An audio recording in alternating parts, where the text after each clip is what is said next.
Bab 1134, adik yang sudah lama hilang, dan melakukan patroli. Sedikit yang bisa dibandingkan dengan tindakan anak-anak setengah dewasa ini yang bertekad untuk mengubah nasib mereka. Sulit bagi siapa saja yang tidak tinggal di daerah kumuh untuk membayangkan kesulitan mereka. Ini terutama berlaku untuk komunitas kulit hitam. Kebanyakan dari mereka hidup dalam kesulitan, mencoba menarik diri itu sulit. Bahkan Matt dan Foggy tidak bisa membandingkan. Bagaimanapun, mereka putih. Kehidupan Luke sebelum dia berusia 18 tahun paling-paling biasa, tetapi itu tidak sulit sama sekali. Robert, Catherine, dan Drax telah memberikan pendidikan dan perawatan yang cermat kepada ketiga anak itu. Adapun selusin anak dalam tim renovasi, jika ayah mereka tidak meninggal, mereka lebih baik tidak memilikinya, apakah karena ayah mereka di penjara atau tidak peduli. Mereka tumbuh bersama ibu mereka, yang merupakan karakteristik bagi mereka. Karena alasan itulah Selina dan Foggy terkejut dengan dana amal Luke, tetapi mereka tidak keberatan. Dengan semangat yang baik, Luke dan Selina pergi ke kantor Dustin di Departemen Kepolisian. Ini bukan pertemuan yang dijadwalkan, tapi Dustin telah memanggil mereka untuk datang. Mampu bersantai hampir setiap hari berarti mereka harus memberikan dukungan kapanpun diperlukan. Ketika mereka memasuki kantor, Dustin, yang fokus pada file, bahkan tidak mengangkat kepalanya. Dia hanya menunjuk, dan Selina segera menutup pintu. Setelah bekerja bersama begitu lama, hanya isyarat kecil yang diperlukan untuk menyelesaikan sesuatu. Namun, Luke, yang dalam suasana hati yang baik, merasa sedikit kurang ajar hari ini. Dia bertanya, "Bos, apakah Anda memiliki sepupu bernama Justin Hammer?" Mendengar itu, Dustin berhenti membolak-balik file dan melemparkannya ke meja. Dia mengangkat kepalanya. "Dia sepupuku. Apakah dia membuatmu kesal? Tidak masalah. Anda bisa berurusan dengannya sesuka Anda." Petik 2. Lukas, Selin. Mereka ingat apa yang dikatakan Selina ketika mereka menonton berita sebelumnya, dan bagaimana Luke mengatakan bahwa dia tidak punya otak, tapi sekarang.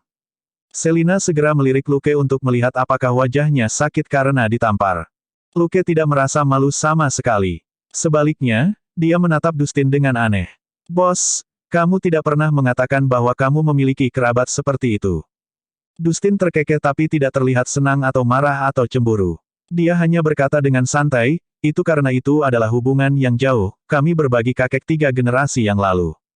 Dustin dan Justin berbagi kakek buyut yang sama. Melihat wajah mereka, Dustin berkata dengan santai, "Sejak zaman ayahku, keluargaku tidak ada hubungannya dengan mereka. Saya tidak ingin membicarakannya." Luke dan Selina mengerti. Jika mereka tidak bertanya, Dustin tidak akan pernah mengungkitnya, karena dia tidak peduli dengan sisi keluarga itu.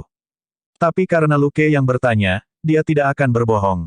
Hanya bisa dikatakan bahwa Dustin dan Luke tidak lagi murni hanya sekutu atau teman, itulah sebabnya Dustin begitu jujur. Dustin beralih topik dan mulai berbisnis. "Tony Stark ada di New York. Kamu tahu itu kan?" Dia tidak membutuhkan mereka untuk menjawab. Sebelum dia berkata, dia mengadakan Stark Expo kedua. Upacara pembukaan resmi dalam 3 hari, jadi kami telah menerima tugas yang akrab. "Kamu mengerti, kan?" Lukas memutar matanya. "Patroli tempat itu." Dustin berkata, "Mengingat penampilanmu yang luar biasa di La Expo terakhir kali, kamu bertanggung jawab untuk berpatroli di tempat itu lagi sebelum upacara pembukaan, dan kamu bertanggung jawab atas komunikasi antara Biro Detektif dan Keamanan Stark Industries. Apakah ada masalah?" Lukas, "Tidak masalah. Seperti kata pepatah, melatih tentara selama 1000 hari untuk menyebarkan mereka untuk satu saat. Dustin telah membiarkan mereka pergi selama lebih dari sebulan, itu adalah tugas mereka untuk mulai bekerja sekarang. Bagaimanapun, itu adalah Stark Industries. Bagaimanapun, pasangan tertentu memiliki koneksi ke Stark. Sebenarnya, mereka bertiga menyadari situasinya. Setelah Luke dan Selina diklasifikasikan sebagai senjata strategis, yang tidak dapat digunakan dengan mudah, efisiensi mereka dalam memecahkan kasus telah turun secara signifikan. Dila, mereka pernah berada di 3 besar. Di sini, mereka bahkan tidak masuk 5 besar. Dalam hal jumlah murni, mereka termasuk yang terbaik di Biro Detektif dalam hal menangani kasus, dan hanya sedikit lebih buruk daripada John McClane, yang berada di posisi paling atas. Ada juga 4 atau 5 tim lain di level yang sama. Karena itu sudah cukup. Meskipun mereka berdua memiliki hubungan yang baik dengan rekan-rekan mereka di Departemen Kepolisian, mereka masih terlalu muda, dan mereka adalah orang luar.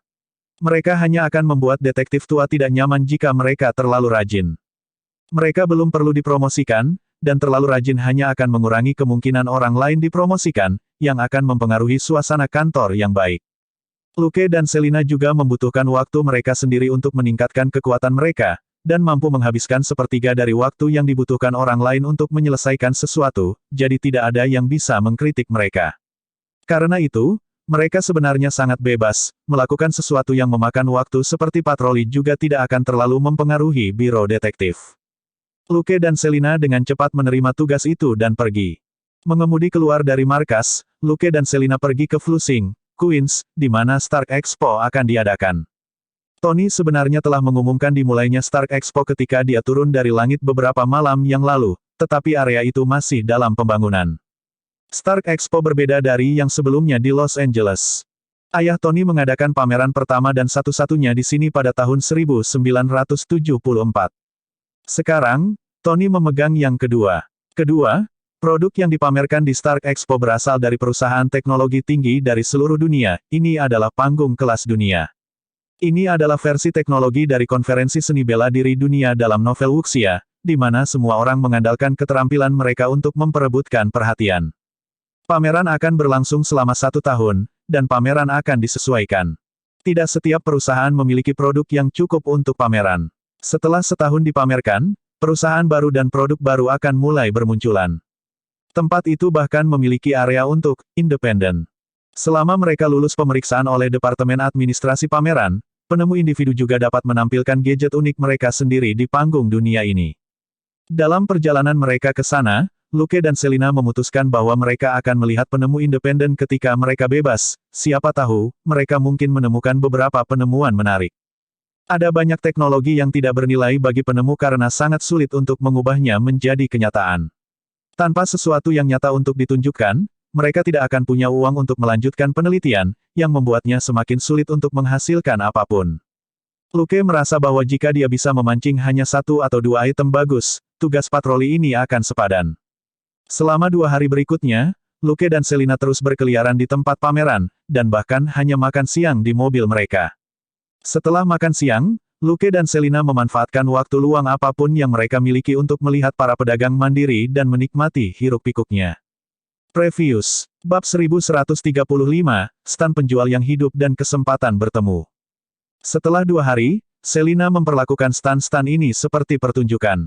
Banyak orang datang ke Stark Expo dari seluruh dunia, termasuk para ahli, peneliti, dan spesialis teknis terkemuka.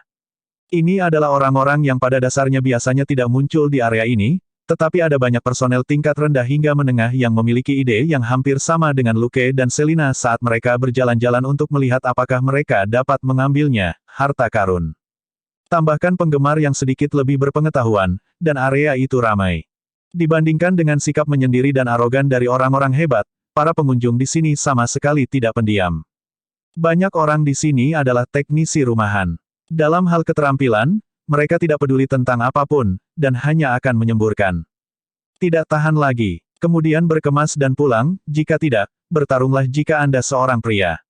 Pikiran mereka begitu kasar dan sederhana. Siapa yang peduli dengan martabat atau situasi? Jika menyangkut kepentingan mereka, hanya ada satu kata untuk menggambarkan pemikiran mereka, berdebat. Akibatnya, akan ada banyak pertempuran dari waktu ke waktu di antara stand-stand independen. Seperti beberapa pupuk super yang dapat diubah menjadi sumber energi baru yang menakjubkan, atau dikemas ulang dengan cara baru dan eksotis, seseorang di depan stand mungkin tiba-tiba menunjukkan masalah dengan itu. Pada akhirnya, kedua belah pihak akan berbicara sampai mereka gelisah dan harus menggunakan cara fisik untuk membuat pihak lain melihat alasan. Luke dan Selina juga tidak terburu-buru untuk menghentikan mereka. Hanya setelah kedua belah pihak saling memukul sampai wajah mereka babak belur, mereka melangkah maju dengan seringai lebar untuk menahan mereka. Mereka bergiliran maju untuk mengatakan, maukah Anda menyelesaikan ini secara pribadi dan berjanji untuk tidak mengganggu ketertiban umum di pameran lagi?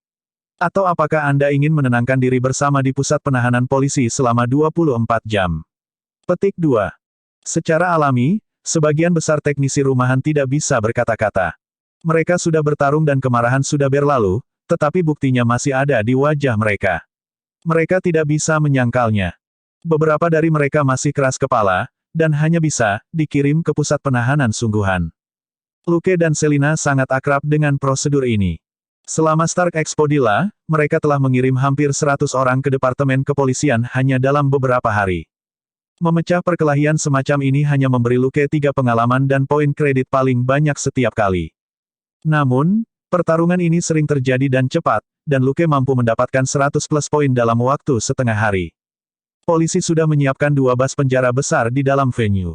Mereka yang menolak untuk patuh diborgol dan dimasukkan ke dalam bas. Setelah penuh, kendaraan akan membawa mereka ke pusat penahanan. Menyusul apa yang terjadi di pameran La, Stark Industries telah membeli sebuah pabrik tua di Kabupaten Nassau sebulan yang lalu, mengubahnya menjadi pusat penahanan, dan menyerahkannya kepada pemerintah negara bagian. Di dalam pusat penahanan yang baru dibangun ini ada 5.000 tempat tidur stainless steel dengan tenang menunggu pembuat onar pameran untuk check-in. Jika diperlukan, tempat tidur sementara juga dapat ditambahkan, dan pusat penahanan dapat menampung hingga 8.000 orang. Ketika Anda kaya, Anda dapat melakukan apapun yang Anda inginkan. Bagaimanapun, tidak perlu ada pengadilan atau apapun untuk menahan seseorang di pusat. Pembuat onar yang tertangkap di tempat kejadian dapat dikirim ke sana untuk mendinginkan kepala mereka selama 24 jam, ini adalah kekuatan polisi. Jika mereka masih tidak tenang setelah dibebaskan, mereka dapat mencoba ditahan lagi beberapa kali sebelum mereka resmi ditangkap. NYPD juga mengirimkan beberapa personel polisi dan dukungan untuk menjaga ketertiban. Mereka tidak perlu khawatir tentang bayarannya, Stark Industries telah menyumbangkan sejumlah besar uang ke NYPD. Jika NYPD tidak melakukan yang terbaik, maka komisaris dan kepala biro bisa mulai menghitung mundur kapan mereka akan dikeluarkan dari jabatannya. Ada banyak masalah kecil di tempat tersebut, tetapi semuanya diselesaikan dengan sangat cepat, dan bahkan stand vendor independen yang paling berisik pun diselesaikan. Tetapi tidak semua penemuan dan produk di sini benar-benar sampah. Harus dikatakan bahwa produk harus pada tingkat teknologi tertentu agar dapat melewati proses pemeriksaan Departemen Administrasi. Tapi teknisi rumahan ini kehabisan mulut untuk menarik investasi adalah hal biasa. Misalnya, cara mereka membual tentang beberapa teknologi energi baru, orang akan berpikir bahwa reaktor busur Tony Stark sudah ketinggalan zaman, tetapi kenyataannya mereka masih harus mempromosikan produk mereka di pameran Tony. Jadi, ketika Luke dan Selina berjalan-jalan untuk mencerna makanan setelah makan siang, mereka akan mengunjungi stan independen. Hari ini, mereka bertemu dengan wajah yang familiar. Sesosok kecil berdiri di depan stan dan meneteskan air liur di atas jepek solo yang tampak agak berat. Luke berjalan mendekat dan menekan kepang gadis itu, menggosok kepalanya sebelum dia menyadari apa yang sedang terjadi. "Kenapa kamu sendiri? Di mana ayahmu?" Dia berbalik dan tersenyum ketika dia melihat Luke. "Ah, Luke, kamu di sini juga." Kemudian, dia menerjang ke depan dengan gembira dan memeluk kepala anjing di sebelah kaki Luke. "Ah, Dolar, kamu di sini juga. Apakah kamu merindukan saya?" Nugget emas terlalu malas untuk berurusan dengan gadis kecil itu. Itu membiarkan Dolar, yang menyukai anak-anak, mengendalikan tubuhnya, dan anjing itu mengibaskan ekornya saat menjilati wajah kecil itu. "Huff, penjilat, Anda ditakdirkan untuk tidak menjadi apa-apa." Kepala anjing itu mendengus menghina orang bodoh yang berbagi tubuh dengannya. Setelah gadis itu bermain dengan anjingnya sebentar, Luke berkata, "Mindy, kamu tidak datang ke sini sendirian, kan?" Mindy adalah petarung yang lebih baik daripada kebanyakan pria di sini, tapi Damon memang agak terlalu ceroboh untuk membiarkannya berkeliaran sendirian. Mindy memeluk anjing itu dan menempelkan wajahnya ke bulu anjing itu. "Ayah di sana." Luke melihat ke arah yang ditunjuk wanita itu, dan melihat Damon duduk di stan dan berbicara dengan pria lain. Dia menemukan itu aneh. "Bukankah ayahmu sedang menggambar sekarang? Mengapa dia menjual produk?" Mindy berkata, "Tidak, pemilik stan adalah temannya. Dia hanya mengobrol di sana." "Kalau begitu mari kita menyapa," kata Luke sambil berjalan mendekat. Mindy dengan enggan melepaskan kepala anjing besar Dolar dan mengikutinya. Berjalan ke stan dan melihat barang-barang yang dipajang, Luke tersenyum pada pemilik stan setengah baya dan berseru, "Damon, kamu di sini bukan untuk menjual gambar, kan?" Damon merasa geli. "Saya hanya melihat-lihat, dan kebetulan bertemu dengan teman saya." "Oh, izinkan saya memperkenalkan Anda. Ini Luke, dan ini Ben." Luke berjabat tangan dengan Ben dan membaca deskripsi di atas meja. Dia melirik sesuatu yang tampak seperti walkie-talkie di atas meja, sebelum dia bertanya dengan ekspresi aneh, "Seberapa efektif perangkat ini?" Sedikit gugup, Ben berdiri. "Sangat bagus, saya jamin itu bagus." Luke tidak bisa tidak membaca deskripsinya lagi. "Six stick, melepaskan denyut nadi yang kuat dan menyebabkan ketidaknyamanan. Ada beberapa mode untuk dipilih, mode 1 perut, mode 2. Merenung sejenak, Luke bertanya, bisakah saya mencobanya? Ben tertegun, tetapi Damon tanpa sadar menghentikan Luke. Tidak. Melihat tatapan Luke, dia dengan cepat berkata, benda ini sedikit kuat. Lebih baik jika Anda tidak menggunakannya di sini. Petik 2. Damon tahu identitas Luke sebagai detektif. Jika orang ini memperlakukan tongkat sakit ini seperti taser biasa dan menggunakannya pada beberapa pembuat onar, itu akan menjadi berantakan. Bab 1136, teknisi rumahan yang tidak canggih dan nugget emas yang bijaksana. Ben adalah teknisi rumahan klasik yang sering memiliki beberapa sekrup yang longgar. Karena alasan inilah dia adalah salah satu yang pertama diberhentikan oleh Departemen Pertahanan. Tanpa pekerjaan, dia telah menghabiskan sedikit tabungannya setelah beberapa bulan. Ketika dia mendengar bahwa akan ada area untuk stand independen di Expo, Ben mengeluarkan hal-hal aneh yang dia temukan untuk mencoba dan menjualnya sehingga dia bisa pulang dan terus menciptakan. Selama dia menjual cukup banyak kali ini, pria itu tidak akan keberatan dikurung di rumah selama beberapa tahun lagi. Juga, Ben tidak menginginkan uang Damon. Dia sangat percaya bahwa dia bukan seorang pengemis, tetapi seorang ilmuwan, akan selalu ada orang yang mengagumi keahliannya. Taser, yang dia ciptakan ini tidak lebih mematikan daripada taser biasa, tetapi sangat unik secara teknologi, itulah sebabnya Ben diizinkan masuk ke pameran. Damon, yang telah menguji tongkat sakit ini pada pengedar narkoba, tahu bahwa intinya adalah bahwa hal ini tidak fatal, tetapi memiliki dampak besar pada panca indera penonton, sedemikian rupa sehingga kebanyakan orang tidak bisa menerimanya, dia. Luke menerima petunjuk itu. Damon adalah orang yang dapat diandalkan yang tidak berbicara omong kosong. Jika dia mengatakan untuk tidak menggunakannya di sini, itu pasti berarti ada yang salah dengan tongkat sakit. Luke meletakkan deskripsinya dan mulai membaca sisanya. Ben telah membawa lebih dari satu jenis produk, dan Six Stick ini tidak sepenuhnya berteknologi tinggi. Dia telah mengemas banyak penemuan kecil. Juga karena hal-hal inilah bosnya bertekad untuk mengusirnya dari Departemen Pertahanan. Luke menghabiskan 1 menit membaca deskripsi sebelum dia menatap Ben. Apa pekerjaanmu? Ini semua adalah senjata yang tidak mematikan. Ben bergumam, aku dulu berada di Departemen Pertahanan, dan aku menghususkan diri dalam mengembangkan senjata tipe kontrol. Dia takut Luke tidak akan mengerti, jadi dia menambahkan, ini terutama untuk digunakan dalam kerusuhan dan pertemuan ilegal, bukan untuk membunuh orang. Luke mengangguk sambil berpikir, kamu cukup baik. Barang-barang ini memang serupa jenisnya, tetapi menekankan poin yang berbeda. Selain tongkat sakit, ada hal lain yang sangat menarik seperti obat kentut, minyak kram, dan bedak gatal. Masalah terbesar dengan penemuan ini adalah bahwa tidak ada departemen yang mau membelinya karena mereka lebih terlihat seperti lelucon praktis. Mereka mungkin efektif, tapi, mereka sedikit terlalu mencolok dan hanya bisa digunakan dalam operasi publik. Tetapi dalam situasi seperti itu, polisi dan agen akan memiliki granat flash dan granat gas air mata, dan peluru karet juga berguna, tidak perlu memesan produk khusus yang mahal ini. Untuk menggunakan satu kata untuk menggambarkan penemuan ini, mereka tidak berharga. Memikirkan itu, Luke melihat ke stand Ben, dan menyadari bahwa selain penemuan dan deskripsi, tidak ada materi promosi apapun. Meskipun ada deskripsi untuk penemuan, harus ada juga brosur atau kartu nama dengan rincian kontak di atasnya. Tapi tidak ada pamflet atau kartu nama di meja Ben. Kecuali kesepakatan itu dibuat di tempat, akan sulit baginya untuk menemukan pembeli. Tanpa pembeli, dia hanya bisa pulang. Luke berkata tanpa daya, Ben, apakah kamu punya kartu nama? Ben menggaruk kepalanya. Tidak, aku jarang keluar. Aku tidak membutuhkannya. Luke dibuat terdiam oleh kejujuran pria itu. Dia mengeluarkan spidol permanen merah muda dari sakunya dan memberikannya padanya. Saya pikir Anda setidaknya harus menuliskan nomor Anda. Tidak semua orang akan membayar uang di tempat. Mereka akan mengambil kontak Anda dan memikirkannya sebelum membeli. Anda harus memberi klien kesempatan untuk memikirkannya. Damon langsung merasa malu. Dia tidak pernah memikirkan hal itu sama sekali. Dia baru saja melihat seorang teman lama, dan datang untuk mengobrol.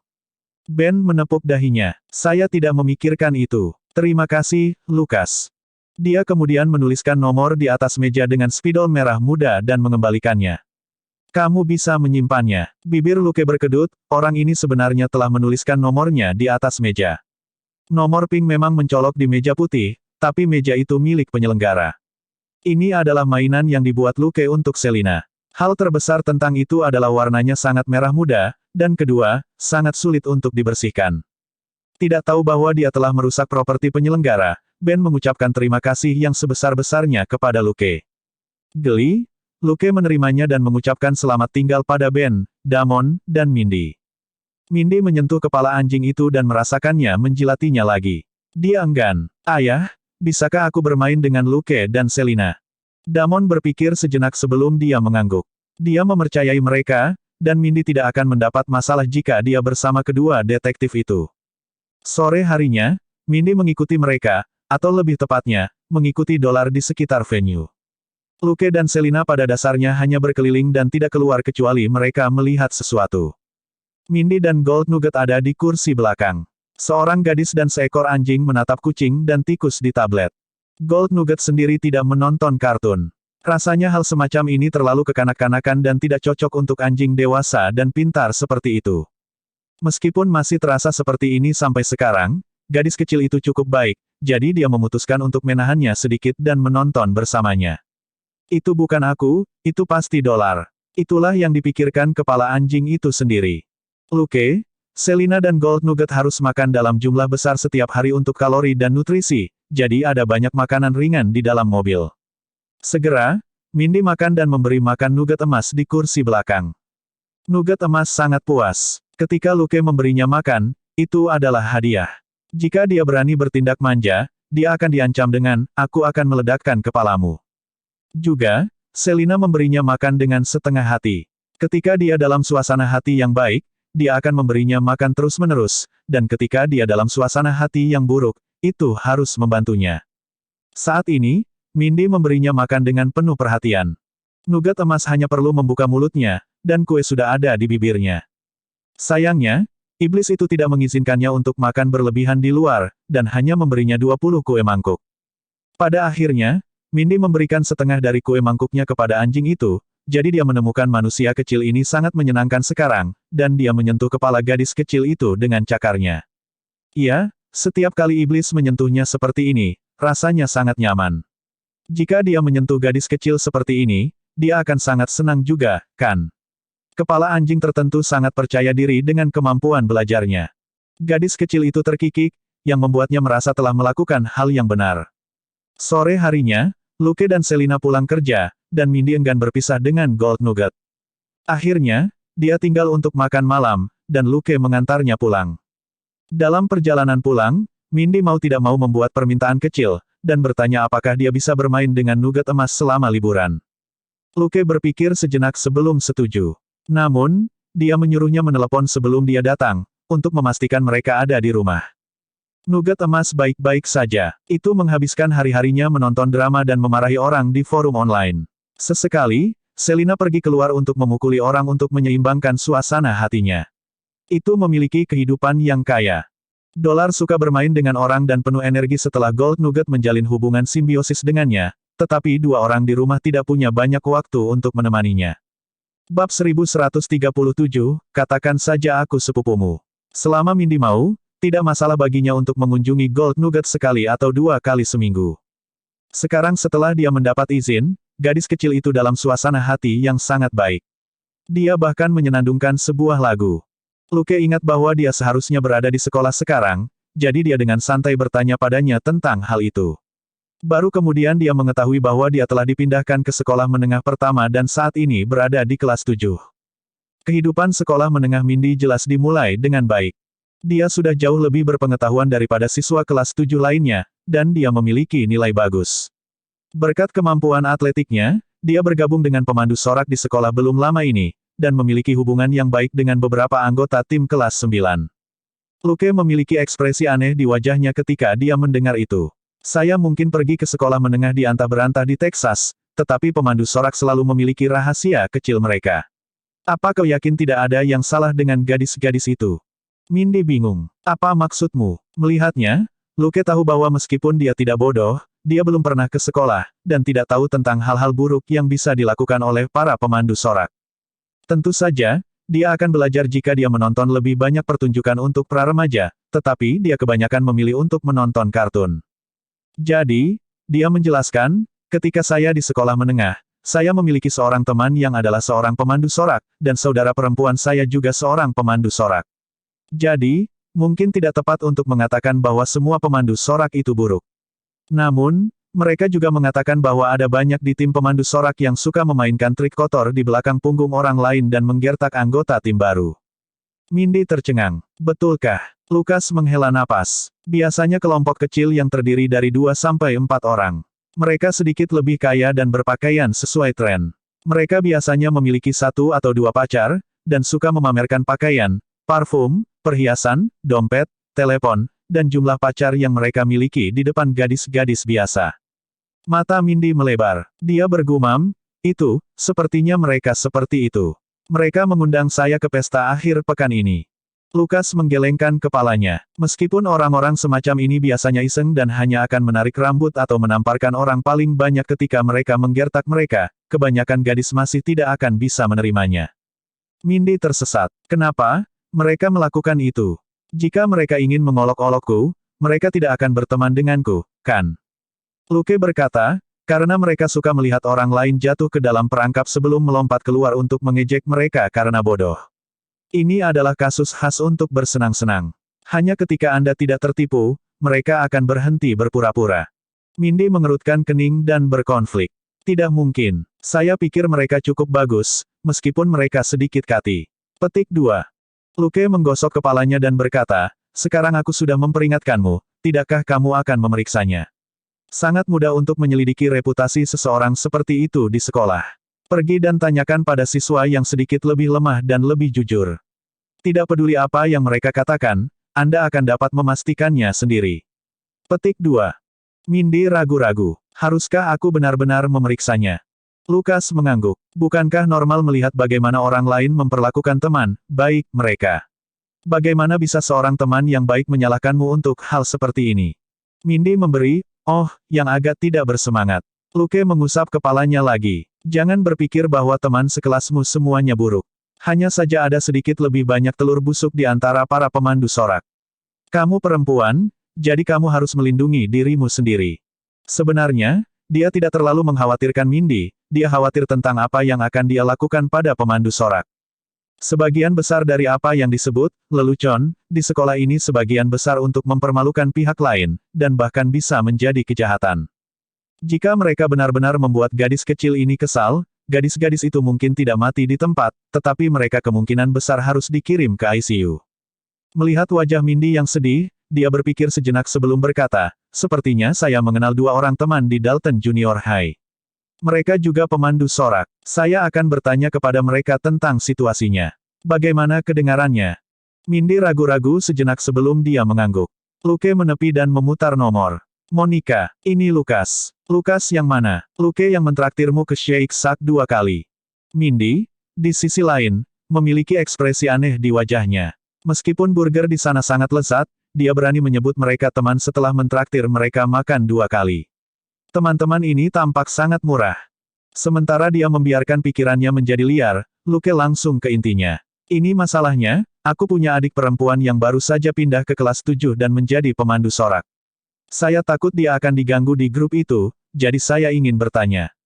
Sesaat kemudian, dia meletakkan telepon dan berkata, hanya ada satu kelompok pemandu sorak kelas 9 di tim. Pemimpin mereka disebut Brooke. Dia dari keluarga kelas menengah dan suka mewarnai rambutnya pirang. Dia bertingkah seperti wanita muda kaya dan memiliki 2 antek wanita. Salah satunya disebut Harlow, dan yang lainnya disebut Dolce. Mindy menghela nafas dan tidak mengatakan apa-apa. Luke menepuk kepalanya dan berkata, sepertinya aku benar. Mereka adalah teman baik yang Anda temui. Jangan sedih. Kebanyakan orang di sekolah menengah akan beruntung memiliki 1 atau 2 teman baik. Itu akan memakan waktu beberapa tahun. Berpikir sejenak, dia bertanya, kapan para pemandu sorak berkumpul? Mindy berkata, ada sesi latihan besok jam 9 pagi. Luke merasa geli. Aku akan mengambil cuti besok untuk membawamu ke pelatihan. Mindy menoleh karena terkejut. Hah? Luke menepuk kepala gadis kecil itu lagi. Katakan saja aku sepupumu. Tidak akan mudah bagi mereka untuk mengacaukanmu setelah besok. Petik 2. Ekspresi Mindy berubah aneh. Apa kamu yakin? Lukas tertawa. Itu hanya masalah kecil. Apa yang membuat gugup? Mata Mindy berbinar saat dia merenung. Dia dan ayahnya lewat berteman dengan Luke, dan mereka hampir tidak pernah berhubungan satu sama lain. Kenapa dia begitu baik padanya? Apakah dia benar-benar menganggapnya sebagai saudara perempuan? Mindy sedikit bingung. Tentu saja, Luke tidak akan memberitahunya bahwa dia hanya mencoba untuk meningkatkan kesan yang baik padanya. Gadis kecil ini adalah salah satu dari sedikit rekan satu tim bintang satu yang telah lulus evaluasi sistem. Berdasarkan saat dia menjadi rekan satu timnya, dia tidak perlu bekerja keras untuk mengesankan gadis kecil ini, melakukan sesuatu yang kecil sudah cukup untuk memberikan kesan yang sangat baik padanya. Berpura-pura menjadi sepupunya dan muncul untuk membantunya memecahkan masalah kecil dengan beberapa teman sekelasnya benar-benar tidak membutuhkan waktu dan usaha. Lagi pula, semua pemandu sorak adalah perempuan. Keesokan paginya, Selina dan Gold Nugget pergi berpatroli di dalam mobil. Luke, di sisi lain, mengendarai mobil bekas dari garasi di lantai pertama dan menuju ke rumah Damon di seberang sungai. Setelah dia menghentikan mobil di depan rumah Damon, dia membunyikan klakson, dan Mindy dengan cepat membuka pintu dan berjalan keluar. Damon mengikutinya keluar dan hendak menyapa Luke, tetapi ayah dan anak itu tercengang ketika mereka melihat mobil itu. Mindy hanya bisa berseru, "Keren." Suasana hatinya yang suram tiba-tiba terlempar ke samping saat dia mengitari mobil Luke dan memeriksanya. Damon hampir sama. Paling-paling, dia memiliki sedikit lebih banyak kontrol diri daripada Mindy, dan ada ekspresi nostalgia di wajahnya. Saya menginginkan mobil seperti ini saat itu, tetapi saya tidak punya banyak uang. Mobilmu ini, apa kau memodifikasinya sendiri? Bab 1138, Sepupu, apakah ini cara Anda memecahkan masalah? Lukas mengangguk sambil tersenyum. Ketika saya membelinya, itu sangat lusuh. Sebenarnya, hanya bagian luar yang terlihat sedikit seperti itu, sisanya bukan suku cadang asli. Damon menggelengkan kepalanya dengan menyesal. Sayang sekali. Jika bukan yang asli, itu tidak berarti. Mindy, bagaimanapun, bergumam di samping, "Ayah, ini KITT Night Rider. Bahkan jika itu dimodifikasi, saya menginginkannya." Petik 2. Dia kemudian menatap Luke. Bisakah itu bicara? Luke berkata, "Ya, tapi itu tidak terlalu pintar. Itu juga tidak akan marah dan mengunci saya." Petik 2. Mindy bertanya, "Bisakah mengambil foto sesuatu yang jaraknya beberapa ratus meter?" Lukas, "Ya." Mindy bertanya, "Bisakah itu mengendalikan peralatan elektronik apapun?" Luke berkata, "Beberapa. Bukan yang rumit." Mindy bertanya, "Lalu, apakah anti peluru, tahan panas, dan tahan air?" Luke berkata, "Tidak kedap air, itu terlalu merepotkan." Mindy mengangguk menyesal. Itu benar. Bagaimanapun, ini adalah kenyataan. Lalu, tidak bisa terbang. Luke merasa geli. Saya lebih suka menyebutnya meluncur. Itu bagian dari desain, tapi efeknya tidak jelas. Mindy bertanya, "Kalau begitu, bisakah kamu membawaku terbang sekali?" Lukas, tentu. Kekaguman Damon dan Mindy terhadap mobil itu berlangsung selama 2 menit sebelum mereka mengesampingkannya. Mobil itu milik Luke. Mereka pasti akan memiliki kesempatan untuk melihatnya di masa depan. Juga, Mindy akan membawa mobil ke sekolah, yang sempurna. Mindy merasa jauh lebih baik setelah jeda ini. Saat mereka mengobrol, Luke menganggapnya lucu. Apakah gadis kecil ini juga memiliki semacam kepribadian orang rumahan? Benar, dia sepertinya menyukai komik, dan bahkan superhero. Pengetahuannya bukan dari acara TV, tapi dari komik yang diadaptasi darinya. Semakin dia memikirkannya, semakin dia merasa bahwa gadis kecil ini adalah orang rumahan. Hanya saja Damon telah membawanya ke jalan yang berbeda sejak awal, yang membuatnya tampak sangat dewasa. Faktanya, tidak ada banyak perbedaan antara dia dan gadis-gadis penyendiri lainnya. Dia tidak punya teman, tidak bersosialisasi, suka berlatih, menyukai komik, dan menyukai mesin dan produk industri tertentu. Mungkin itu sebabnya dia menghargai ketiga teman barunya. Hanya karena banyak penyendiri tidak memiliki teman bukan berarti mereka tidak menginginkannya.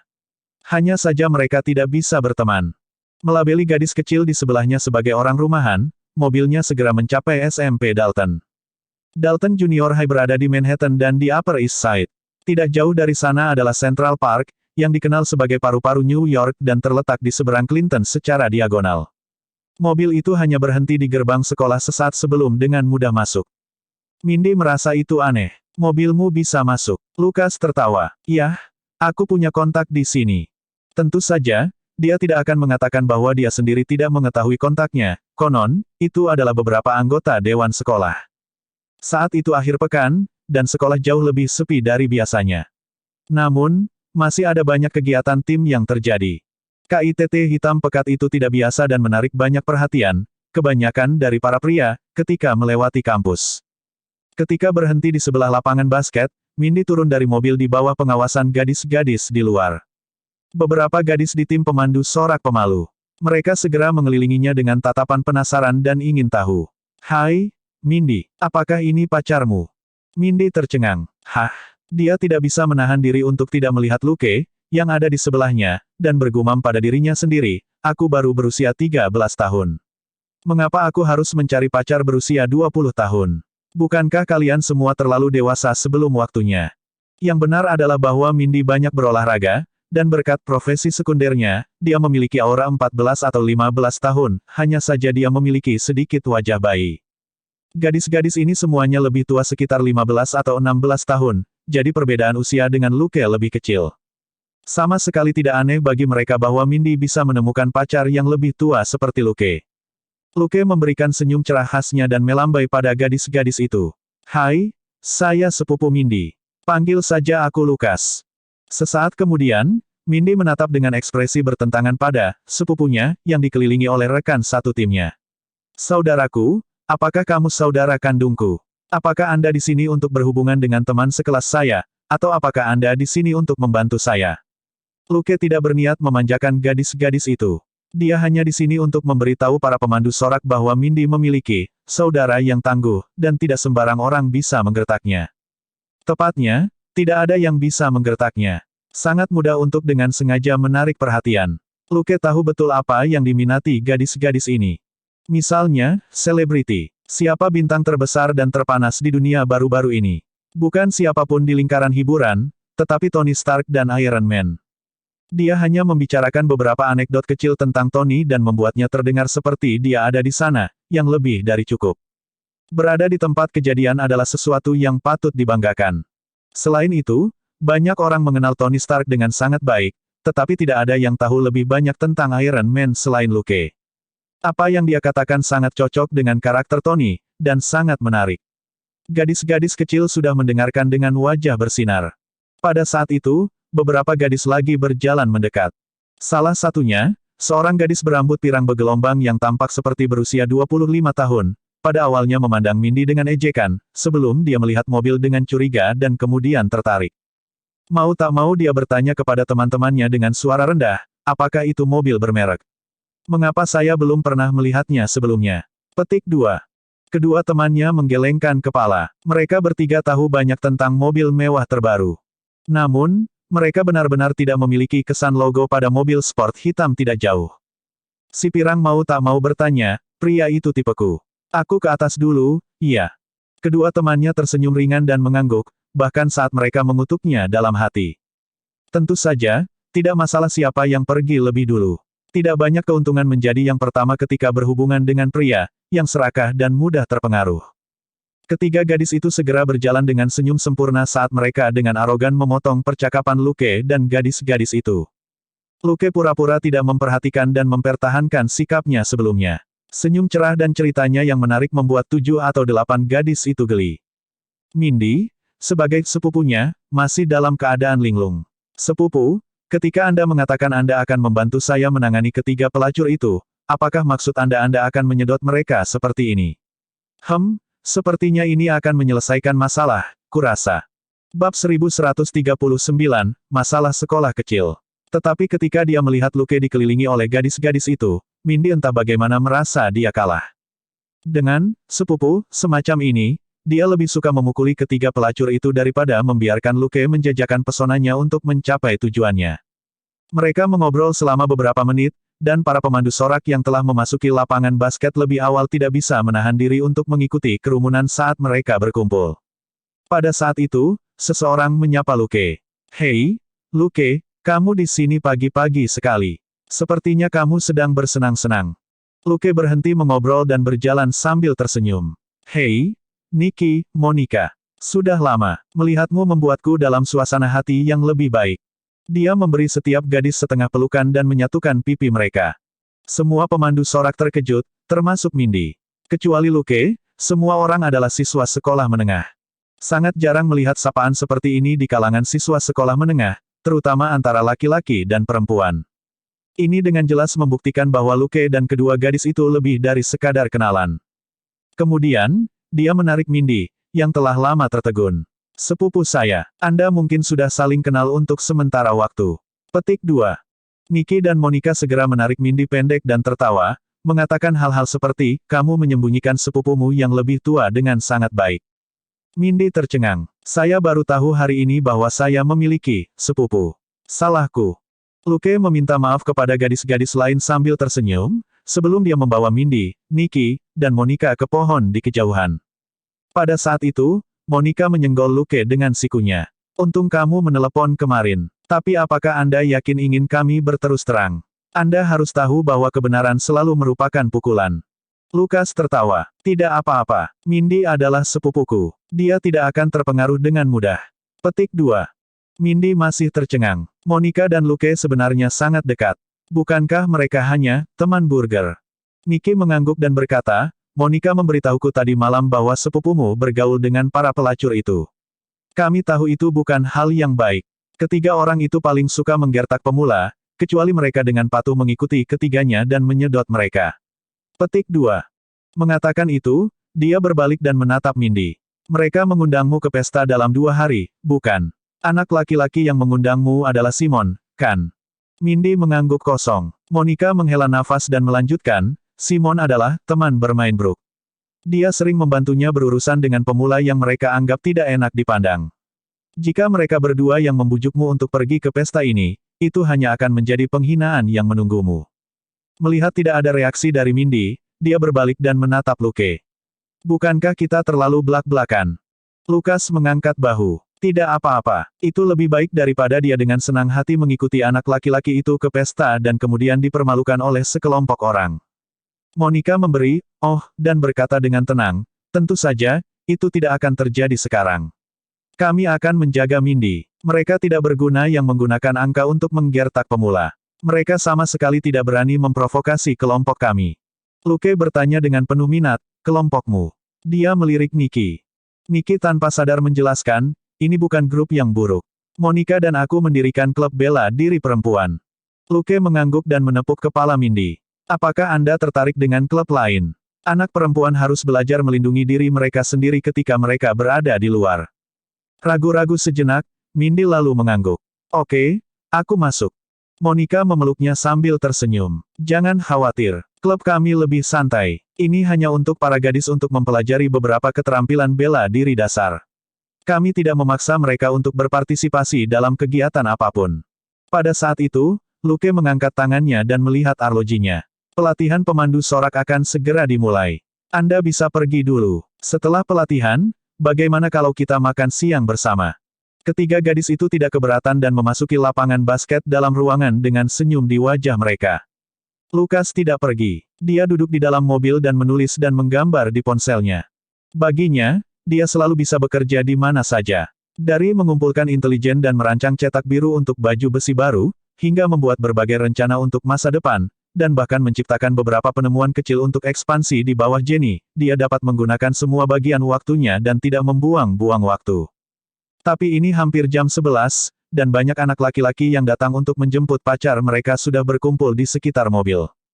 Yang benar-benar mereka minati bukanlah Luke, tetapi mobilnya. Jadi, pada saat pemandu sorak selesai dengan pelatihan mereka dan keluar, mereka melihat pemandangan yang mirip dengan pagi hari, kecuali bahwa para pengamat sekarang adalah laki-laki. 7 atau 8 orang sedang mendiskusikan mobil Luke. Luke tidak antusias, tapi dia juga tidak kedinginan. Dia menjawab pertanyaan mereka sesekali. Untungnya, orang-orang itu bisa meributkan beberapa modifikasi kecil mobil itu sendiri, jadi Luke tidak perlu terlalu banyak berurusan dengan mereka. Sesaat kemudian, Luke mengambil sepupunya dan menghilang dari pandangan. Ekspresi Brooke mengerikan. Dia tidak idiot. Luke telah menemukan Nikki dan Monica, dua gadis gila itu, dan jelas-jelas mengancamnya. Juga, sikapnya terhadap Brooke jelas berbeda, dia pura-pura tidak mendengarnya, atau hanya tertawa dan berbicara dengannya dengan acuh tak acuh. Jelas, Sepupu Mindy tahu bahwa Brooke ingin mengacaukannya, dan ada di sini untuk mendukung Mindy. Dia tidak mampu menyinggung Nicky dan Monica, tetapi dia tidak takut pada pria di sini. Mendengar mereka masih mendiskusikan mobil itu, dia berkata dengan nada menghina, "Huff, bukankah itu hanya model yang tidak diproduksi lagi? Ini bukan Ferrari atau Lamborghini. Kenapa dia bermain-main dengan mobil tua? Dia tidak punya selera." Pada akhirnya, laki-laki sedikit lebih bodoh daripada perempuan. Seorang pria yang baru saja asyik dengan diskusi tanpa sadar mencibir. Mobil jelek, Ferrari atau Lamborghini bukanlah apa-apa. Itu Kit. Apakah kamu tidak menonton Knight Rider? Brooke tidak tahu apa yang dia bicarakan dan menjawab tanpa ragu-ragu, bukankah itu hanya hal bodoh yang kamu mainkan dengan orang rumahan? Berapa umurnya? Dia mungkin juga membeli Transformer dan memainkannya di rumah. Anak itu memerah. Kamu orang bodoh. Itu model asli di acara TV, dan mobil ini telah dimodifikasi agar terlihat seperti itu. Anda dapat membeli Lamborghini biasa jika Anda hanya berpikir untuk memodifikasi bagian-bagiannya. Juga, jika Anda tidak memiliki koneksi apapun, Anda tidak akan dapat menemukan ahli teknologi untuk memodifikasi mobil Anda untuk Anda. Jangan berpikir bahwa ada orang yang mau memodifikasi mobil Anda seperti itu untuk Anda bahkan jika Anda memberi mereka $200.000. Orang-orang lain jelas setuju dengannya dan mengangguk. Jika mereka berdiri di sisi Brooke, bukankah itu membuktikan bahwa ngiler di atas KITT itu bodoh dan kelas rendah? Bab 1140, Membual Halus. Pria yang berbicara itu suka mengutak-atik mobil. Dia biasanya mengendarai Mustang, dan akan membual tentang biaya dan kesulitan memodifikasi mobil, yang menunjukkan bahwa dia tahu apa yang dia bicarakan. Itu juga alasan mengapa dia lebih populer di kalangan gadis-gadis. Sebenarnya, bagaimanapun, dia memang sedikit seperti kutu buku rumahan yang telah disebutkan Brooke. Brooke telah mencemooh keahliannya di depan begitu banyak siswa. Jika dia tidak menjelaskannya di tempat, dia akan dicap sebagai kutu buku dan tidak akan bisa menarik perhatian gadis di masa depan. Seorang setengah kutu buku tidak akan menyerah, sangat sulit bagi seseorang untuk membuat seorang gadis menyukai mereka jika mereka tidak menonjol di kampus. Dia terus pergi ke Brooke. Apakah Anda pikir Anda begitu hebat hanya karena Anda kaya dan dapat membeli parfum, tas, CD band Inggris atau apapun? Anda hanya jalan tanpa otak. Tahukah Anda bahwa pria suka memodifikasi mobil mereka? Jika mereka melihat KITT ini, mereka akan memeluk kaki Luke dan memanggilnya ayah, mengerti? Tidak, Anda tidak mengerti. Pelacur tak berotak sepertimu hanya memiliki Simon di kepalamu. Kecuali menyalak sepanjang hari, kamu tidak bisa melakukan hal lain. Setelah keheningan singkat, banyak orang tertawa terbahak-bahak. Banyak pemandu sorak yang tidak cocok dengan Brooke, dan kebanyakan dari mereka tidak ada hubungannya dengan mereka. Hanya saja Brooke memiliki banyak hubungan di antara para pemain olahraga sekolah, jadi semua orang segan memprovokasi orang yang menyebalkan ini. Sekarang bukan mereka yang menyerangnya, tidak ada yang ingin menahan diri ketika mereka melihatnya dibodohi, jadi mereka semua tertawa. Banyak gadis yang memiliki dendam terhadap Brooke tertawa terutama dengan gembira. Apa masalah yang sulit? Sebagian dari ini adalah karena popularitas anak laki-laki di sekolah, semua orang tahu bahwa dia mengerti modifikasi mobil. Selain itu, semua orang telah melihat mobil Luke. Model hitam pekat itu unik, dan interiornya terlihat sangat futuristik. Jelas bahwa itu bukan mobil murah. Yang paling penting adalah penampilan Luke. Mengingat penampilan Luke dan senyumnya yang cerah dan percaya diri, bersama dengan kekayaan yang ditunjukkan oleh mobil itu, siapapun akan berpikir bahwa Brooke adalah orang yang tidak memiliki selera. Orang-orang seharusnya membenci seseorang seperti Luke, yang merupakan pesaing yang terlalu kuat, tetapi Brooke baru saja mengkategorikan semua orang yang menyukai mobil sebagai kutu buku, dan ada beberapa orang di sini yang menyukai mobil. Untuk sesaat, tidak ada yang mau membantunya. Di sisi lain, Luke makan siang dengan sepupunya, Nicky dan Monica. Mereka makan siang di sebuah restoran Meksiko. Itu tidak terlalu mahal, tetapi suasana dan hidangannya lebih unik. Hanya sedikit orang yang datang ke sini untuk makan siang. Kelompok mereka masih muda dan tidak perlu menahan diri saat makan. Mereka mengobrol sambil makan. Suasana hati Mindy meningkat secara signifikan. Dia hampir ditipu oleh kelompok Brooke, yang merupakan pukulan besar baginya sebagai seorang pemula. Tapi berkat Luke, sepupu, yang baru lahir ini, dia bisa mengenal Nicky dan Monica, dua teman baru ini, yang membuatnya semakin bahagia. Dari percakapan mereka, Luke dan Mindy mengetahui bahwa Nicky dan Monica sebenarnya adalah penggemar pertempuran. Mereka telah membuka klub bela diri para gadis untuk bersenang-senang. Sebagian besar gadis yang bergabung baru saja mempelajari beberapa pengetahuan dasar tentang keselamatan, mereka tidak mendorong gadis-gadis itu untuk mengambil risiko. Dalam kata-kata Monica, pertahanan diri terbaik untuk gadis-gadis biasa adalah semprotan penyemprot dan merica. Menggunakan dua item ini pada waktu yang tepat jauh lebih efektif daripada mempelajari beberapa teknik bela diri.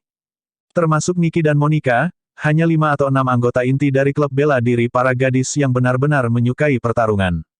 Nikki dan Monica lebih jujur dalam sikap mereka. Ditambah dengan ketertarikan mereka untuk bertarung, Mindy merasa bahwa ini adalah kelompok yang sempurna untuknya. Dia tidak bisa menjadi penyendiri. Penyendiri di sekolah biasanya dianggap sebagai orang aneh atau kutu buku. Sangat mudah bagi mereka untuk jatuh ke dalam situasi di mana mereka diintimidasi dan tidak ada yang membantu mereka. Mindy tidak takut terlibat perkelahian fisik, tetapi dia tidak memiliki pengalaman menghadapi pelecehan verbal atau emosional, dan dapat dengan mudah menarik diri. Tentu saja, dia tidak akan seperti itu sekarang. Saat mereka sedang mengobrol, Mindy tiba-tiba menggali lubang untuk Luke. Dia secara tidak sengaja menyebutkan bahwa dia sangat pandai dalam pertempuran, dan bahwa para pejuang pro tidak ada bandingannya. Baiklah, itu karena Mindy menjadi sangat nyaman dengan Nikki dan Monica. Bahkan jika itu benar, Luke masih sedikit malu.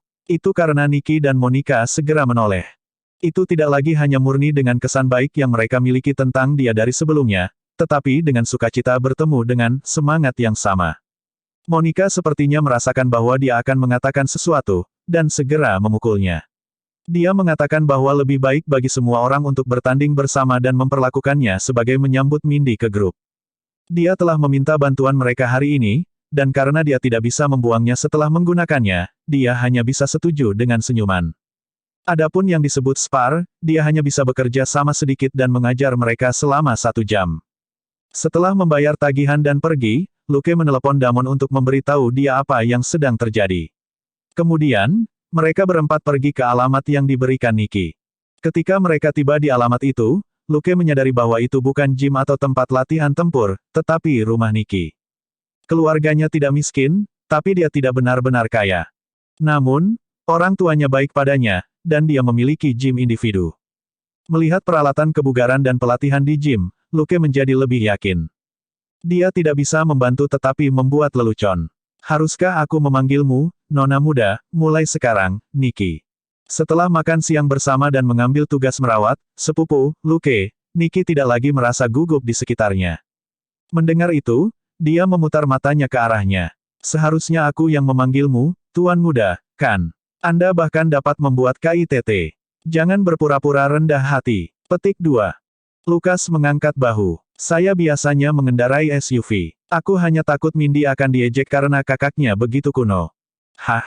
Mindy menatapnya kosong. Tapi dia segera mengerti. Dia telah melihat Luke beberapa kali, dan Luke mengendarai SUV atau kendaraan rumah tangga yang tampak sangat normal. Dia benar-benar mengendarai mobil ini hari ini untuk memberikan wajahnya. Bahkan anak-anak SMP pun tahu bagaimana uang bekerja di masyarakat. Tapi Luke sangat berhati-hati. Dia tidak hanya menggunakan mobil yang terlihat mahal, tetapi juga mobil yang dimodifikasi. Pontiac generasi ketiga tidak semahal itu, yang mahal adalah modifikasinya. Tetapi berapa biaya modifikasi adalah pertanyaan yang sangat pribadi, dan semua orang hanya bisa menebak. Ditambah dengan fakta bahwa mobil ini adalah prototipe untuk acara TV populer, Knight Rider, dari lebih dari 10 tahun yang lalu, dan dengan demikian memiliki beberapa nilai nostalgia, itu menjadi lebih dari sekadar pamer, dan tentang kelas dan gaya. Siswa akan lebih mudah menerima hal semacam ini, dan itu tidak akan berubah menjadi membenci orang kaya. Seperti yang dikatakan pria teknologi rumahan itu, cara Brooke memamerkan kekayaannya tidak bisa dibandingkan dengan kesombongan Luke yang halus.